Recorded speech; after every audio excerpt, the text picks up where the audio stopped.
Hello, guys. Welcome to another episode of 5 Minutes with Mike. I'm your host, Michael Beckford.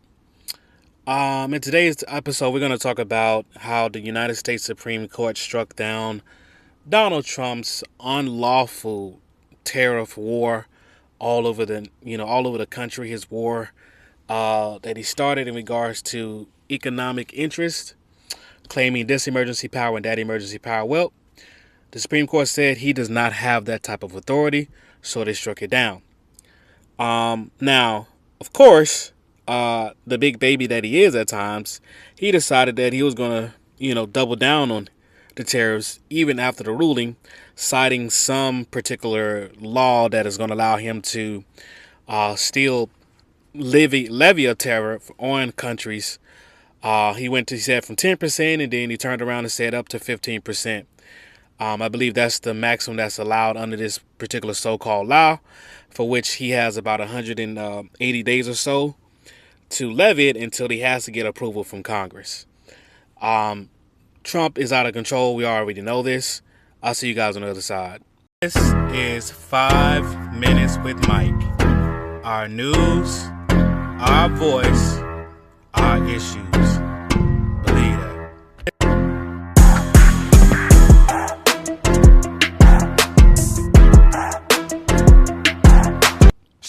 All right, guys.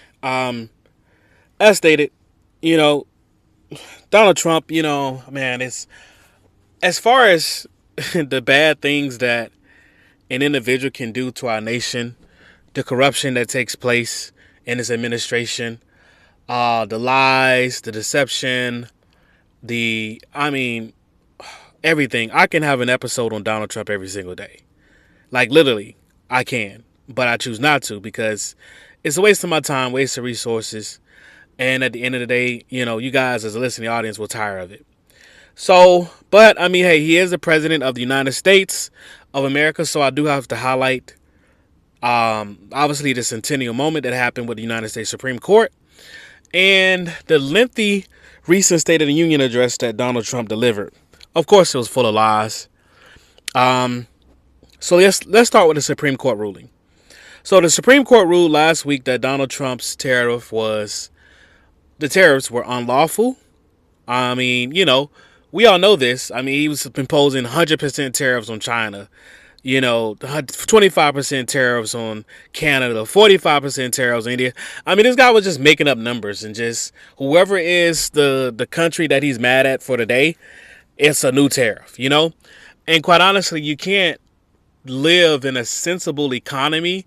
You can't do real business with such a fiscal, not fiscal is not the word, but for such a fickle mindset. You know what I'm saying? When it comes down to it. And at the end of the day, as we've all been talking about it since Donald Trump has made a full year in his presidency, the tariffs are paid by we, the American people. Now, this complicates things. According to estimates, the United States government collected billions, hundreds of billions of dollars, close to the tune of $180 to $200 billion in tariff monies within the past year that Donald Trump has enacted this, basically, tax. It's an extra tax, a taxation without representation and without approval of Congress. Okay? So now the question is, are the Supreme Court going to rule on, these countries, or shall I say the importing companies such as the Costco's, Walmart's of the world, Targets, Amazons, whoever imports whatever that we end up as consumers consuming, are they going to get a refund? And for many right now, they're saying the consensus is yes. There's a gray area because, unfortunately, with the Supreme Court ruling, it didn't rule specifically in regards to companies being, or even us as consumers, the American people, which were stiff, the worst. But it's not saying in regards to the ruling specifically didn't say that, hey, yeah, okay, by the way, you need to go ahead and refund these individuals all of this money. So right now we're looking at a scenario where it's okay, yeah, the Supreme Court ruled it unlawful, but are they saying, okay, it's unlawful from, henceforth into the future? Or now, can companies now get reparations essentially for the harm that was done with these particular unlawful tariffs that took place? Okay, so that's going to be at the heart of the debate. This episode of 5 Minutes with Mike is brought to you by Michael D. Beckford's newest book, Homeboys. Everybody has a homeboy, or friends call his own. The best friend you kick it with at the family barbecue. The one you trust to bring around your lady without raising a red flag. A homeboy will play video games, smoke, and chill. A homeboy is a nigga you can ride or die, and the one you sleep with on the low. Homeboys, available in ebook and paperback or wherever books are sold.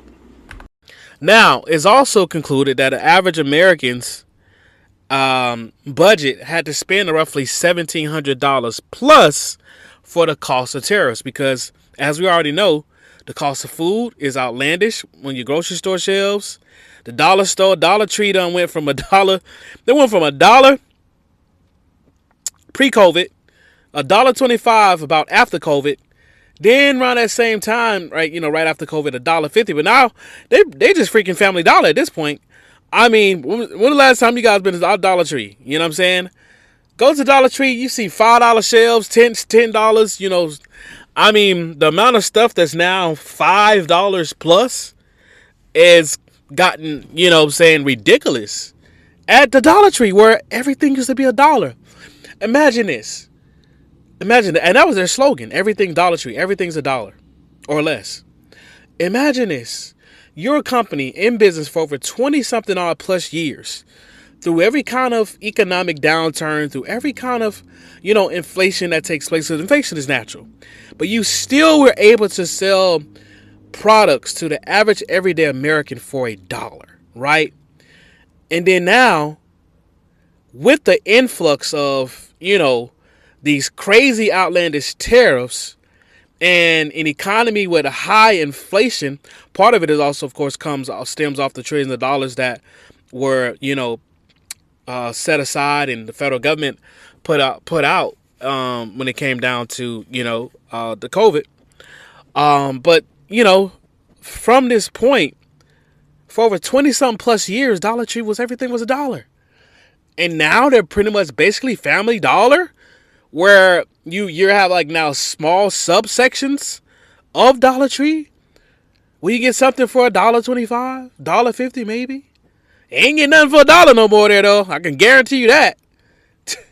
It's crazy, man. And that just shows you just what's going on.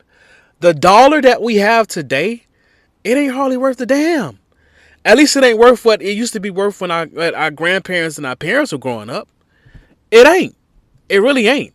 We're seeing an erosion of the dollar right before our very eyes. And part of this is due to these tariffs is eroding our spending powers, we as Americans. And also, obviously, the cost of goods because of the tariffs have gone up. Point blank, period. So I'm happy that the Supreme Court has ruled in favor of the American people. But there's so much still to shake down when it comes down to this. Because I'm even hearing, different individuals saying, hey, wait a minute. You guys are saying that even if, with the tariffs, the corporations will be the ones that can benefit from a refund.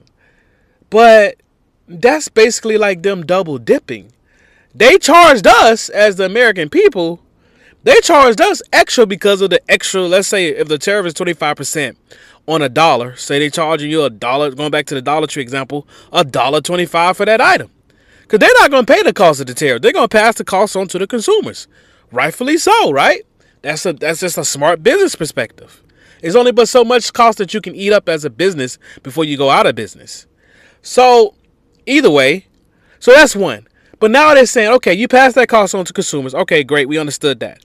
But now you're saying, oh, wait a minute. These same very consumers, you're wanting to take the tax dollars from these very consumers to pay for a refund to these very businesses that already actually got paid on the front end from the consumers that pay for their products.